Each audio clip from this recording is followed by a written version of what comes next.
स्वागत है आप सभी का द एग्जाम प्रिपरेशन हब में। आज की हमारी क्लास आधुनिक भारत के इतिहास में। आज हम लोग भारत परिषद अधिनियम 1909, इसके साथ साथ होम रूल आंदोलन और इसी के साथ साथ कांग्रेस का लखनऊ अधिवेशन के बारे में जानेंगे और इससे जुड़ी हुई सारी क्वेश्चन करेंगे।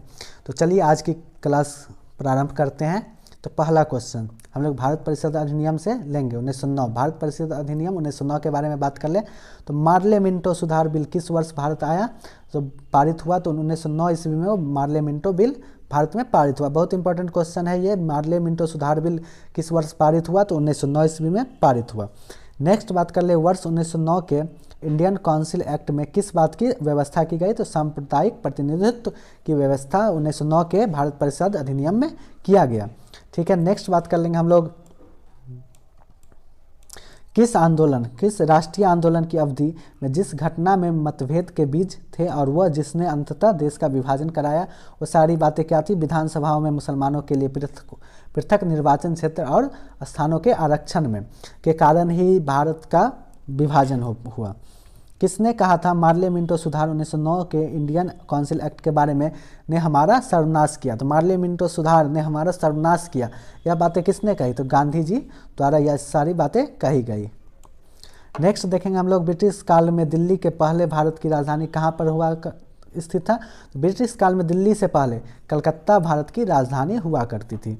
नेक्स्ट बात करेंगे हम लोग किंग जॉर्ज पंचम तथा क्वीन मैरी की यात्रा की याद में वर्ष 1911 में भारत का कौन सा लोकप्रिय पर्यटन स्थल बनाया गया, तो 1911 में गेटवे ऑफ इंडिया बनाया गया। किसके पर्यटन मतलब जॉर्ज पंचम तथा क्वीन मैरी की यात्रा के याद में गेटवे ऑफ इंडिया बनाया गया, कब, 1911 ईस्वी में। ठीक है, नेक्स्ट बात करें गेटवे ऑफ इंडिया कहाँ स्थित है, तो मुंबई में। गेटवे ऑफ इंडिया कहाँ है, मुंबई में।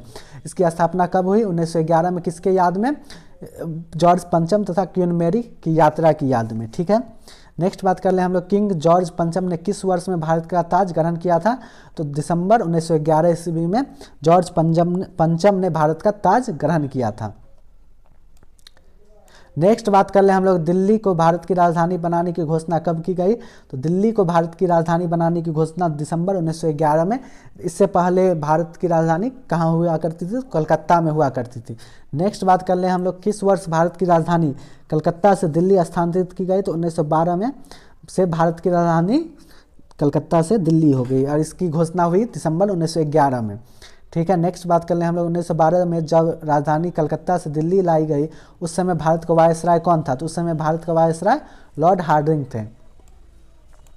आगे हम लोग देखेंगे दिल्ली में किसके राजकीय प्रवेश के अवसर पर बम फेंका गया, तो लॉर्ड हार्डिंग जब दिल्ली में प्रवेश किए तो उस समय उन पर बम फेंका गया 23 दिसंबर 1912 ईस्वी में।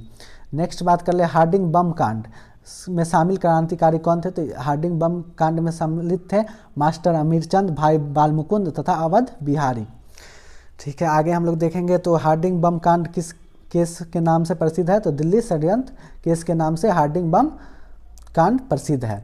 नेक्स्ट बात कर लेंगे हम लोग भारत की राजधानी पुरानी दिल्ली से नई दिल्ली कब स्थानांतरित हुई, तो पुरानी दिल्ली से नई दिल्ली 13 फरवरी 1931 ईस्वी को स्थानांतरित कर दी गई लॉर्ड इरविन के समय। बहुत इंपॉर्टेंट क्वेश्चन, पुरानी दिल्ली से नई दिल्ली कब आई भारत की राजधानी, तो 13 फरवरी 1931 ईस्वी को लॉर्ड इरविन के समय में। आगे बात कर ले हम लोग बिहार में अलग प्रांत के लिए आंदोलन हुए जिसके परिणाम स्वरूप 1911 में बिहार एवं उड़ीसा के नए प्रांत का निर्माण हुआ, जिसका नेतृत्व किसने किया, तो सच्चिदानंद सिन्हा ने इसका नेतृत्व किया। ठीक है, ब्रिटिश सरकार के दौरान बिहार को एक अलग प्रांत का दर्जा किस वर्ष प्राप्त हुआ, तो 1912 ईस्वी को बिहार को एक नया प्रांत का दर्जा प्राप्त हुआ। अब हम लोग बात करेंगे होम रूल आंदोलन के लिए, होम रूल लीग आंदोलन के बारे में हम लोग अब बातें करेंगे, जानेंगे। तो होम रूल लीग आंदोलन की व्याख्या 2 जनवरी 1914 ईस्वी को अपने पत्र कॉमनवेल्थ में किसने की, तो एनी बेसेंट ने होम रूल आंदोलन की व्याख्या 2 जनवरी 1914 को अपने पत्र, कौन सा पत्र, तो कॉमनवेल्थ में लिख किया। ठीक है, व्याख्या किए। नेक्स्ट देखेंगे हम लोग होम रूल लीग की स्थापना सर्वप्रथम किसने की, तो तिलक ने अप्रैल 1916 ईस्वी को होम रूल लीग की स्थापना तिलक के द्वारा सबसे पहले अप्रैल 1916 ईस्वी में किया गया। नेक्स्ट हम लोग बात करेंगे बाल गंगाधर तिलक ने होम रूल लीग की स्थापना कहाँ पर की, तो बाल गंगाधर तिलक के द्वारा होम रूल लीग की स्थापना पूना में किया गया। ठीक है, तिलक द्वारा स्थापित होम रूल लीग के प्रथम अध्यक्ष कौन थे? तो जोसेफ बैप्टिस्टा इसके प्रथम अध्यक्ष बने। आगे देख लेंगे हम लोग तिलक द्वारा स्थापित होम रूल लीग के प्रथम सचिव कौन थे? एनसी केलकर प्रथम सचिव बने हुए। आगे देखेंगे हम लोग तो नेक्स्ट एनी बेसेंट ने होम रूल लीग की स्थापना कब की? तो सितंबर 1916 ईस्वी को, ठीक है। और अपने बाल गंगाधर तिलक द्वारा अप्रैल 1916 ईस्वी को होम रूल लीग की स्थापना की गई। एनी बेसेंट द्वारा स्थापित होम रूल के सचिव कौन थे? तो जॉर्ज अरुंडेल, ठीक है। वर्ष 1916 में Akhil Bharatiya home rule league आंदोलन सर्वप्रथम किसने प्रारंभ किया? तो 1916 में Akhil Bharatiya home rule league की आंदोलन की सर्वप्रथम शुरुआत एनी बेसेंट के द्वारा किया गया।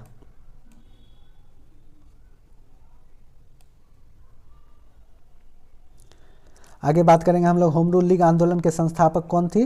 तो Annie Besant home rule league आंदोलन के संस्थापक थी, ठीक है। 1915 से 16 में किन दो नेताओं ने होम रूल लीग आरंभ किया? तो तिलक और एनी बेसेंट, एक अप्रैल में 1916 अप्रैल, एक 1916 सितंबर में।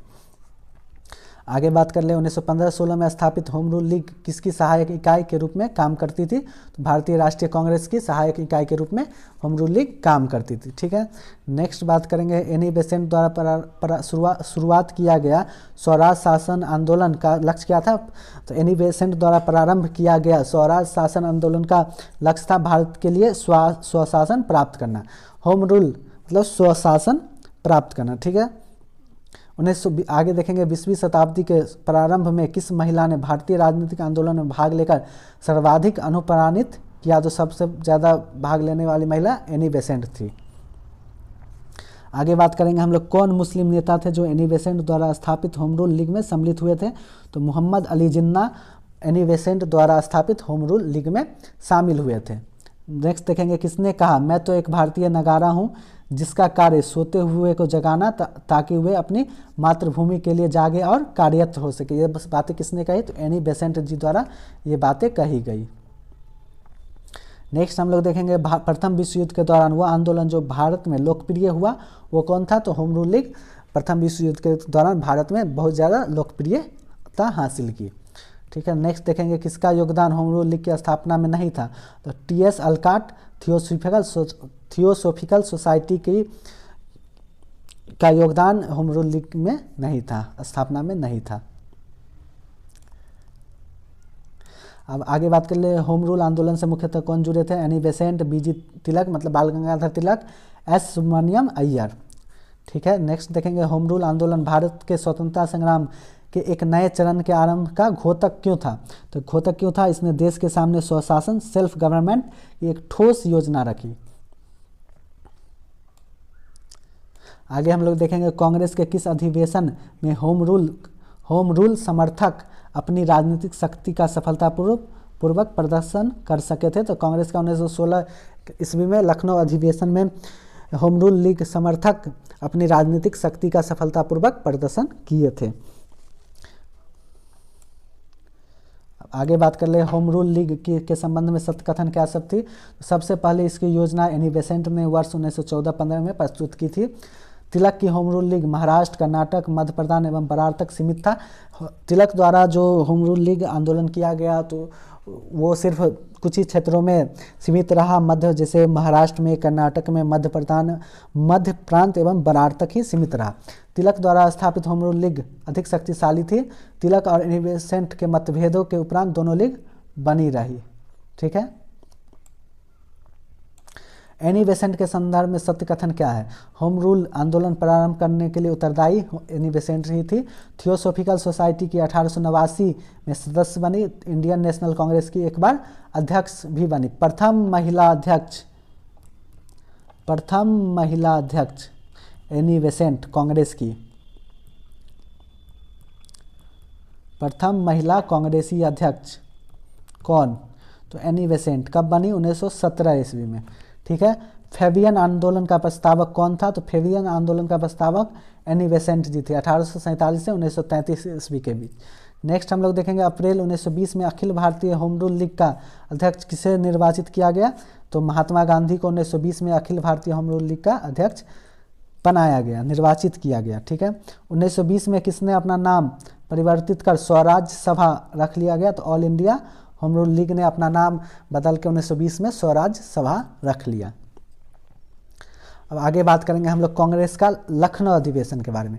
किसके बारे में बात करेंगे? कांग्रेस का लखनऊ अधिवेशन।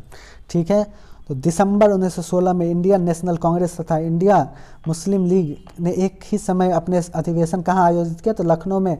कांग्रेस और मुस्लिम लीग ने एक ही समय में अपना अधिवेशन लखनऊ में आयोजित किया। ठीक है, नेक्स्ट क्वेश्चन देखेंगे, कांग्रेस और मुस्लिम लीग के बीच प्रसिद्ध लखनऊ समझौते पर हस्ताक्षर कब हुआ? तो 1916 ईस्वी में। ठीक है, नेक्स्ट देखेंगे हम लोग, किसने मुस्लिम लीग और भारतीय राष्ट्रीय कांग्रेस को 1916 में एक साथ लाने में महत्वपूर्ण भूमिका अदा की? तो लोकमान्य तिलक, लोकमान्य बाल गंगाधर तिलक ने मुस्लिम लीग और भारतीय राष्ट्रीय कांग्रेस को 1916 में एक साथ लाने में महत्वपूर्ण भूमिका निभाई। आगे बात करें, 1916 में भारतीय राष्ट्रीय कांग्रेस के लखनऊ अधिवेशन की अध्यक्षता किसने की? तो AC मजमूदार, अंबिका चरण। ठीक है, AC मजमूदार ने लखनऊ अधिवेशन की अध्यक्षता की थी। ठीक है, नेक्स्ट बात करें, अतिवादियों एवं उदारवादियों के पुनर्मिलन की प्रक्रिया में प्रमुख शिल्पी कौन था? तो एनी बेसेंट द्वारा अतिवादी एवं उदारवादियों को पुनः मिलाने में महत्वपूर्ण भूमिका एनी बेसेंट के द्वारा निभाया गया। नेक्स्ट बात करें, कांग्रेस ने प्रथम बार मुस्लिम समुदाय के लिए पृथक निर्वाचित प्रणाली कब स्वीकार की? तो वर्ष 1916 ईस्वी। बहुत ही इंपॉर्टेंट क्वेश्चन। कांग्रेस के द्वारा मुस्लिम समुदाय के लिए पृथक निर्वाचित प्रणाली 1916 ईस्वी में स्वीकार किया गया। आगे बात करेंगे हम लोग, कांग्रेस के 1916 के लखनऊ अधिवेशन में कौन सा मुख्य दूरगामी परिणाम वाला निर्णय लिया गया? तो मुस्लिम लीग की पृथक निर्वाचन क्षेत्र की मांग को स्वीकार की गई। ठीक है, उन्हें अधिवेशन में, लखनऊ अधिवेशन में यह स्वीकार किया गया। आगे हम देखेंगे, वर्ष 1916 में कांग्रेस के लखनऊ अधिवेशन में नरम दल के किस अध्यक्ष ने तिलक तथा उनके समर्थकों को कांग्रेस में वापस लिया था? तो अंबिका चरण मजमूदार ने, ये लखनऊ अधिवेशन के अध्यक्ष भी थे। ठीक है, वर्ष 1916 के लखनऊ के कांग्रेस अधिवेशन के संदर्भ में सत्य कथन क्या सब है? तो अंबिका चरण मजमूदार इसकी अध्यक्षता की थी। सही बात।